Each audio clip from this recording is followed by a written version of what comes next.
Levi-août. La transfiguration de notre Seigneur. Ô Dieu qui, dans la glorieuse transfiguration de votre Fils unique, avez confirmé par le témoignage des Pères les mystères de la foi, et par la voix sortie de la nuée lumineuse avez admirablement signifié d'avance l'adoption parfaite des enfants. Rendez-nous dans votre miséricordieuse bonté les cohéritiers effectifs de ce roi de gloire, en nous faisant participants de la même gloire qui resplendit en lui. Noble formule, qui résume la prière de l'Église et nous donne sa pensée en cette fête de témoignage et d'espérance. Or, il convient d'observer tout d'abord que la mémoire de la glorieuse transfiguration s'est vue déjà représentée au cycle sacré. Par 2 fois, au 2e dimanche de Carême et au samedi précédent, le récit en a passé sous nos yeux. Qu'est-ce à dire, sinon que la solennité présente a pour objet moins le fait historique déjà connu que le mystère permanent qui s'y rattache, moins la faveur personnelle qui honora Simon-Pierre et les fils de Zébédée que l'accomplissement du message auguste dont ils furent alors chargés pour l'Église. Ne parlez à personne d'eux. Cette vision, jusqu'à ce que le Fils de l'homme soit ressuscité d'entre les morts. L'Église, née du côté ouvert de l'homme-Dieu sur la croix, ne devait point se rencontrer avec lui face à face ici-bas. Lorsque, ressuscité des morts, il aurait scellé son alliance avec elle dans l'Esprit Saint envoyé pour cela des cieux, c'est de la foi seule que devait s'alimenter son amour. Mais, par le témoignage suppléant la vue, rien ne devait manquer à ses légitimes aspirations de connaître. À cause de cela, c'est pour elle qu'un jour de sa vie mortelle encore, faisant trêve à la commune loi de souffrance et d'obscurité qu'il s'était imposée pour sauver le monde, il laissa son naturel écoulement à la gloire qui remplissait en lui l'âme bienheureuse. Le roi des Juifs et des gentils se révélait sur la montagne où sa calme splendeur éclipsait pour jamais les foudres du Sinaï. Le testament de l'alliance éternelle se déclarait, non plus dans la promulgation d'une loi de servitude gravée sur la pierre, mais dans la manifestation du législateur lui-même, venant sous les traits de l'époux régner par la grâce et la beauté sur les cœurs. La prophétie et la loi, qui préparèrent ces voies dans les siècles d'attente, Élie et Moïse, partis de points différents, se rencontraient près de lui comme des courriers fidèles au point d'arrivée. Faisant hommage au maître commun de leur mission conduite à son terme, ils s'effaçaient devant lui à la voix du Père disant, « Celui-ci est mon Fils bien-aimé. » 3 témoins, autorisés plus que tous autres. Assistait à cette scène solennelle, le disciple de la foi, celui de l'amour, et l'autre fils du tonnerre qui devait le premier sceller dans le sang. La foi et l'amour apostolique. Conformément à l'ordre donné et à toute convenance, ils gardèrent religieusement le secret du roi, jusqu'au jour où celle qu'ils concernaient put la première en recevoir communication de leur bouche prédestinée. Le 6 août fut-il ce jour à jamais précieux pour l'Église? Plus d'un docteur des rites sacrés l'affirme.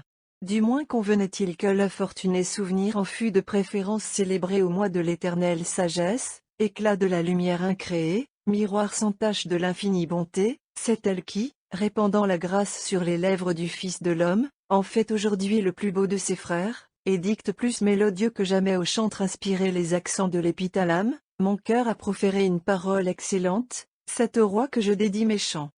Aujourd'hui, 7 mois écoulés depuis l'Épiphanie manifestent pleinement le mystère dont la première annonce illumina de si doux rayons le cycle à ses débuts. Par la vertu du septénaire ici à nouveau révélé, les commencements de la bienheureuse espérance que nous célébrions alors, enfants nous-mêmes avec Jésus enfant, ont grandi comme l'homme-Dieu et l'Église. Et celle-ci, établie dans l'inénarrable paix de la pleine croissance qui la donne à l'époux, appelle tous ses fils à croître comme elle parla. Contemplation du Fils de Dieu jusqu'à la mesure de l'âge parfait du Christ. Comprenons donc la reprise en ce jour, dans la liturgie sainte, des formules et des chants de la glorieuse théophanie. Lève-toi, Jérusalem. Sois illuminé. Car ta lumière est venue, et la gloire du Seigneur s'est levée sur toi. C'est qu'en effet, sur la montagne, avec le Seigneur est glorifiée aussi l'épouse, resplendissant elle-même de la clarté de Dieu. Car tandis que sa face resplendissait comme le soleil, dit de Jésus l'Évangile, ses vêtements devinrent blancs comme la neige. Or ces vêtements, d'un tel éclat de neige, observe saint Marc, qu'il n'y a point de foulon qui puisse en faire d'aussi blanc sur la terre. Que sont-ils sinon les justes, inséparables de l'homme-Dieu et son royal ornement, sinon la robe sans couture qui est l'Église, et que la douce souveraine célébréère continue de tisser à son fils de la plus pure laine, du plus beau lin qu'ait trouvé la femme forte? Aussi, bien que le Seigneur, ayant traversé le torrent de la souffrance, soit personnellement entré déjà sans retour dans sa gloire, le mystère de la radieuse transfiguration ne sera complet qu'à l'heure où le dernier des élus, ayant lui-même passé par la préparation laborieuse du foulon divin degré et goûté la mort, aura rejoint dans sa résurrection le chef adoré. Face du Sauveur, ravissement des cieux, c'est alors qu'en vous brilleront toute gloire, toute beauté, tout amour. Exprimant Dieu dans la directe ressemblance du Fils par nature, vous étendrez les complaisances du Père au reflet de son Verbe constituant les fils d'adoption, et se jouant dans l'Esprit Saint jusqu'aux dernières franges du manteau qui remplit au-dessous de lui le temple. D'après la doctrine de l'ange de l'école, en effet, l'adoption des enfants de Dieu, qui consiste en une conformité d'image avec le Fils de Dieu par nature, s'opère en une double manière. D'abord par la grâce de cette vie, et c'est la conformité imparfaite, ensuite par la gloire de la patrie, et c'est la conformité parfaite, selon cette parole de Saint Jean. Nous sommes dès maintenant les enfants de Dieu, et cependant ce que nous serons ne paraît pas encore, nous savons que lorsque Jésus apparaîtra, nous lui serons semblables, parce que nous le verrons comme il est. La parole éternelle. Vous êtes mon fils, je vous ai engendré aujourd'hui, a eu deux échos dans le temps, au Jourdain et sur le Tabor, et Dieu, qui ne se répète jamais, n'a point en cela fait exception à la règle de ne dire qu'une fois ce qu'il dit. Car, bien que les termes employés dans les deux circonstances soient identiques, ils ne tendent pas au même but, dit toujours saint Thomas, mais à montrer cette manière différente dont l'homme participe à la ressemblance de la filiation éternelle. Au baptême du Seigneur, où fut déclaré le mystère de la première régénération, comme dans sa transfiguration qui nous manifeste la seconde, la Trinité apparut tout entière, le Père dans la voix entendue, le Fils dans son humanité, le Saint-Esprit, d'abord en forme de colombe, ensuite dans la nuée éclatante. Car si, au baptême, il confère l'innocence qui est désignée par la simplicité de la colombe, dans la résurrection il donnera aux élus la clarté de la gloire et le rafraîchissement de tout mal, qui sont signifiés par la nuée lumineuse. Mais, sans attendre le jour où notre désiré Sauveur renouvellera nos corps eux-mêmes conformément à la clarté glorieuse de son divin corps, ici-bas même déjà, le mystère de la radieuse transfiguration s'opère en nos âmes. C'est de la vie présente qu'il a été écrit, et qu'aujourd'hui l'Église chante, le Dieu qui fait briller la lumière au sein des ténèbres a resplendi dans nos cœurs, pour les éclairer de la science de la clarté de Dieu par la face du Christ Jésus. D'abord, saint et divin mont qui rivalise avec les cieux, comment ne pas redire avec Pierre, il nous est bon d'habiter ton sommet. Car ton sommet c'est l'amour, la charité, qui domine au milieu des vertus comme tu l'emportes en grâce, en hauteur, en parfum, sur les autres montagnes de Galilée qui virent aussi Jésus passer, parler, prier, accomplir des prodiges, mais ne le connurent pas dans l'intimité des parfaits. C'est après 6 jours, observe l'Évangile, et dès lors dans le repos du 7e, qui déjà confine au 8e de la résurrection, que Jésus s'y révèle aux privilégiés répondant à son amour. Le royaume de Dieu est en nous. Lorsque, laissant endormi tout souvenir des sens, nous nous élevons par le raison au-dessus des œuvres et soucis de la terre, il nous est donné d'entrer avec l'homme Dieu dans la nuée, là, contemplant directement sa gloire, autant que là comporte l'exil, nous sommes transformés de clarté en clarté par la puissance de son esprit dans sa propre image. Donc, s'écrie saint Ambroise, gravissons la montagne. Supplions le Verbe de Dieu de se montrer à nous dans sa splendeur, dans sa beauté. Qu'il se fortifie, qu'il progresse heureusement, qu'il règne en nos âmes. Car, mystère profond. Sur ta mesure, le Verbe décroît ou grandit en toi. Si tu ne gagnes ce sommet plus élevé que l'humaine pensée, la sagesse ne t'apparaît pas. Le Verbe se montre à toi comme dans un corps sans éclat et sans gloire. Si la vocation qui se révèle pour toi en ce jour est à ce point grande et sainte, révère l'appel de Dieu, reprends à son tour André de Crète, ne t'ignore pas toi-même, ne dédaigne pas un don si grand, ne te montre pas indigne de la grâce, ne sois pas si lâche en ta vie que de perdre ce trésor des deux. Laisse la terre à la terre, et les morts ensevelir leurs morts. Méprisant tout ce qui passe, tout ce qui s'éteint avec le siècle et la chair, suis jusqu'au ciel inséparablement le Christ qui fait route en ce monde pour toi. Aide-toi de la crainte et du désir, pour écarter la défaillance et garder l'amour. Donne-toi tout entier. Sois souple au Verbe dans l'Esprit Saint, pour la poursuite de cette fin bienheureuse et pure, ta déification, avec la jouissance d'inénarrables biens. Par le zèle des vertus, par la contemplation de la vérité, par la sagesse, arrive à la sagesse, principe de tout et en laquelle subsiste toute chose. La fête de la Transfiguration remonte aux temps les plus reculés chez les Orientaux. Elle est, chez les Grecs, précédée d'une vigile et suivie d'une octave. Et l'on s'y abstient des œuvres serviles, du commerce et des plaidoiries.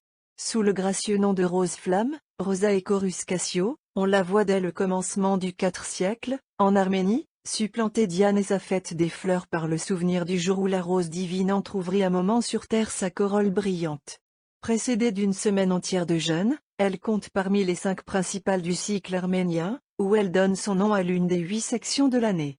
Bien que l'homénologue de cette église l'indique au 6 août comme celui des Grecs et le martyrologe romain, elle y est cependant célébrée toujours au 7e dimanche après la Pentecôte, et par un rapprochement plein de profondeur, on y fête au samedi qui précède l'Arche de l'Alliance du Seigneur, figure de l'Église. En Occident, les origines de la fête de ce jour sont moins faciles à déterminer. Mais les auteurs qui reculent son introduction dans nos contrées jusqu'à l'année 1457, où en effet Caliste III promulgua de préceptes un office nouveau de cette solennité enrichie d'indulgence, n'ont pas vu que le pontife en parle comme d'une fête déjà répandue. Et, dit-il, vulgairement appelée du Sauveur. On ne peut nier toutefois qu'à Rome principalement, la célébrité de la fête plus ancienne de Sixte II, et sa double citation aux 2 cimetières qui avaient recueilli séparément les reliques du pontife martyr et de ses compagnons, n'a nui longtemps à l'acceptation au même jour d'une autre solennité. Quelques églises même, tournant la difficulté, choisirent une autre date de l'année que le 6 août pour honorer le mystère. Par une marche semblable à celle que nous constations hier pour Notre-Dame-des-Neiges, la fête de la Transfiguration devait s'étendre plus ou moins privément, avec offices et messes de composition variées, jusqu'au jour où l'autorité suprême interviendrait pour sanctionner et ramener à l'unité cette expression de la piété des diverses églises. Caliste III crut l'heure venue de consacrer sur ce point le travail des siècles. Il fit de l'insertion solennelle et définitive de cette fête de triomphe au calendrier universel le monument de la victoire qui arrêta sous les murs de Belgrade, en 1456, la marche en avant de Mahomet II, vainqueur de Byzance, contre la chrétienté. Mais au 9 siècle déjà, sinon plus tôt, les documents liturgiques, martyrologes et autres, fournissent la preuve qu'elle était en possession d'une solennité plus ou moins grande ou d'une mémoire quelconque en divers lieux. Au 12 Pierre le Vénérable, sous le gouvernement duquel Cluny prit possession du Tabor, statue que dans tous les monastères ou églises appartenant à son ordre, la transfiguration sera fêtée avec le même degré de solennité que la purification de Notre-Dame. Et la raison qu'il en donne, outre la dignité du mystère, est l'usage ancien ou récent de beaucoup d'églises par le monde, qui célèbrent la mémoire de la dite transfiguration avec non moins d'honneur que l'épiphanie et l'ascension du Seigneur. Par ailleurs, à Bologne, en 1233, dans l'instruction juridique préliminaire à la canonisation de Saint Dominique, la mort du saint est déclarée avoir eu lieu en la fête de Saint Sixte, sans nulle mention d'aucune autre. Il est vrai, et nous croyons ce détail non dénué de valeur interprétative en l'occurrence, quelques années plus tôt Sicard de Crémone s'exprimait ainsi dans son Mistral, nous célébrons la transfiguration du Seigneur au jour de Saint Sixte. N'était-ce pas indiqué assez que si la fête de ce dernier continuait toujours de donner son nom traditionnel au 8 des Ides d'août, elle n'empêchait pas que déjà une solennité nouvelle, et plus grande même, ne prit place à côté de la première, en attendant qu'elle l'absorbât dans ses puissants rayons? Car il ajoute. C'est pourquoi en ce même jour, la transfiguration se rapportant à l'état qui doit être celui des fidèles après la résurrection, on consacre le sang du Seigneur avec du vin nouveau, s'il est possible d'en avoir, afin de signifier ce qui est dit dans l'Évangile, je ne boirai plus de ce fruit de la vigne, jusqu'à ce que je le boive nouveau avec vous dans le royaume de mon Père. Si l'on ne peut s'en procurer, qu'on prêcheur au moins dans le calice un peu de raisin arrive à maturité, ou qu'on bénisse des grappes qui soient partagées au peuple. L'auteur du Mistral mourut en 1215. Or il ne fait que reprendre ici l'explication déjà donnée dans la seconde moitié du siècle précédent par Jean Bellette, recteur de l'Université de Paris. On doit reconnaître, en effet, que la très ancienne Benedictio Uvode et sacramentaire au jour de Saint Sixte, ne se rapporte à rien de la vie du grand pape qui puisse justifier l'attribution. Les Grecs, chez qui cette même bénédiction des raisins est aussi fixée à la même date du 6 août, n'y ont jamais célébré que la transfiguration du Seigneur, sans aucune mémoire de Sixte II. Quoi qu'il en soit, les paroles de l'évêque de Crémone et du recteur de Paris montrent que Durand de Mende, exposant la même interprétation symbolique à la fin du Xe siècle, est en cela l'écho d'une tradition plus ancienne que son temps. L'ancien office de la fête a été conservé par saint Pie V, sauf les leçons du premier et du deuxième nocturne qui étaient tirées d'Origène, et les 3 hymnes des Vêpres, des Matines et des Laudes, rappelant quelque peu la facture des hymnes correspondantes du Très Saint Sacrement. L'hymne actuel des Vêpres et des Matines, que nous donnons ici, est emprunté au beau chant de Prudence sur l'Épiphanie, dans son Catémérinon. Exulte laudibus sacrata concio. Novum sidu exoritur. Ô vous qui cherchez le Christ, levez les yeux en haut. Là, vous apercevrez le signe de son éternelle gloire. La lumière qui éclate manifeste celui qui ne connaît pas de terme, le Dieu sublime, immense, sans limite, dont la durée précède celle du ciel et du chaos. Il est le roi des nations, le roi du peuple judaïque. Il fut promis au patriarche Abraham et à sa race, dans les siècles. Les prophètes sont ses témoins, et sous leur propre garantie, témoin lui-même, le Père nous ordonne de l'écouter et de le croire. Jésus, gloire soit à vous qui vous révélez aux petits, à vous avec le Père et l'Esprit Saint dans les siècles éternels. Amen. Adam de Saint-Victor a aussi chanté le glorieux mystère. Séquence. Réjouissons-nous en allégresse et fêtons dévotement ces saintes solennités. Qu'à l'honneur du souverain Dieu la louange du présent jour retentisse en l'Église. Le Christ en ce jour fortuné donna les signes manifestes de sa gloire. Qu'il soit en aide et nous remplisse de sa grâce, afin que nous puissions le redire. Le Christ donc, le Dieu fort, qui donne la vie, qui dompte la mort, le véritable soleil de justice, transfiguré au sommet du Tabor, glorifie aujourd'hui la chair qu'il reçut de la Vierge. Oh, qu'heureux et des bons le partage! Car telle sera la résurrection des bienheureux. Comme brille le soleil en sa pleine lumière, ainsi, au témoignage de l'Évangile, brilla le visage du Dieu-homme. L'éclat aussi de son sacré vêtement attesta sa divinité et la future gloire. Admirable et sublime honneur. Admirable, ô Dieu, plus que tout est la vertu de votre puissance. Et lorsque le Christ, vertu de Dieu, devant Pierre et les fils de Zébédée, manifestait pleinement la gloire de sa majesté, voici qu'apparaissent, dit saint Luc, Moïse et Élie. Nous apprenons de saint Matthieu qu'ils étaient vus parlant à Dieu, au Fils du Dieu Père, chose vraiment sainte et vraiment digne, parler à Dieu. Chose bonne et pleine de toute joie.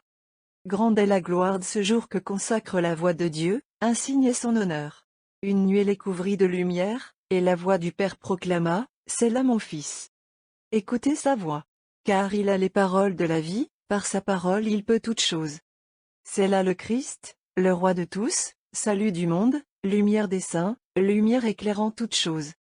C'est là le Christ, Verbe du Père, par qui finit le droit cruel qu'eut contre nous l'ennemi méchant, l'odieux serpe qui, pénétrant Ève de son poison, fut notre perte. Le Christ qui en mourant nous guérit, en ressuscitant rétablit la vie et condamna la tyrannie de la mort. C'est là les Christ, éternelle paix, gouvernant hauteur et abîme, à qui des cieux la voix du Père rend témoignage. À cette voix sont troublés les 3 pères nommés plus haut. Quand retentit cette parole, ils sont prosternés en terre. Au signe du Christ enfin il se relève, regarde attentivement tout autour, quand soudain Jésus au sol est en vue.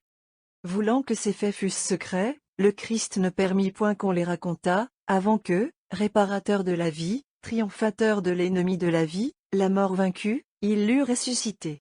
Tel est ce jour digne de louange où s'opèrent tant de saints prodiges. Que le Christ, splendeur de Dieu le Père, par la prière sainte de sa mère nous délivre de la mort. À vous, ô Père, à vous, ô Fils, à vous, Esprit Saint, soit avec puissance souveraine la louange et l'honneur qui sont dus. Amen. Les Ménés des Grecs nous donneront ces strophes de saint Jean Damascène.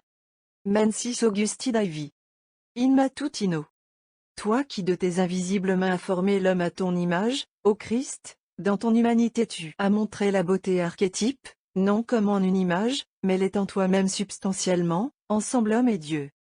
Quel redoutable et grand spectacle en ce jour!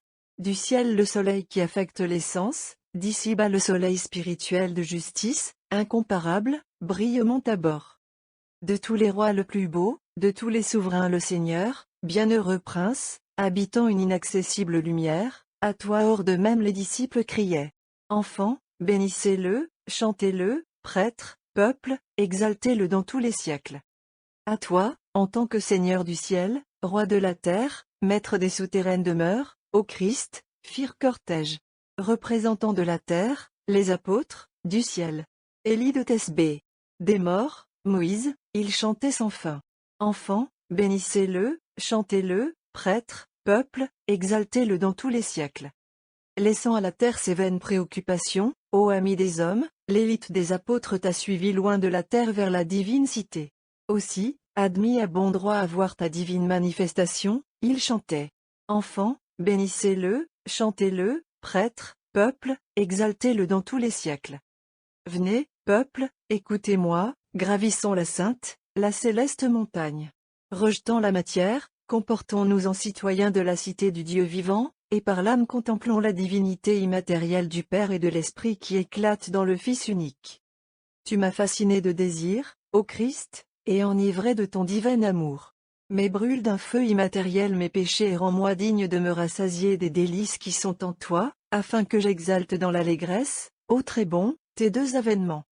Il convient d'emprunter aussi quelques accents à l'église d'Arménie qui célèbre ce jour avec tant de solennité. In transfiguratione Domini. Lumière intelligible, nous vous glorifions, vous qui, transfigurés sur la montagne, avez montré votre vertu divine. Or, cette ineffable lumière de divinité, ton sein bienheureux l'a portée, Marie Mère et Vierge, nous te louons et bénissons. Le cœur des apôtres tremble à la vue de la lumière amoindrie. En toi pleinement a résidé le feu divin, Marie Mère et Vierge, nous te louons et bénissons. Une nuée lumineuse s'étend au-dessus des apôtres. En toi, Sainte Mère de Dieu, se répand l'Esprit Saint, vertu du Très-Haut, te couvrant de son ombre, nous te louons et bénissons. Ô Christ, notre Dieu, faites qu'avec Pierre et les fils de Zébédée, nous soyons dignes de votre divine vision. Par-delà les mondes de cette terre enlevez-nous au tabernacle intelligible plus élevé que les cieux. Elle tressaille aujourd'hui les montagnes de Dieu allant au-devant du Créateur, les troupes des apôtres et des prophètes associés au mont éternel. La montagne de Sion, l'épouse du roi immortel, est aujourd'hui dans la joie, à la vue du céleste époux paré de lumière en la gloire du Père. Aujourd'hui la branche de Jessé a fleuri sur le Tabor. Aujourd'hui s'exhale le parfum de l'immortalité, enivrant les disciples. Nous vous bénissons, consubstantiel au Père, vous qui venez sauver le monde. Terminons, en adressant à Dieu cette prière du missel ambrosien. Oratio super Saint-Doem. Nous vous en prions, Seigneur, éclairez votre peuple, et que la splendeur de votre grâce embrase toujours nos cœurs. Afin que par la vertu de la gloire du Sauveur du monde, lumière éternelle, le mystère manifesté dans cette tête se révèle toujours plus et croisse en nos âmes. Par le même Jésus-Christ, notre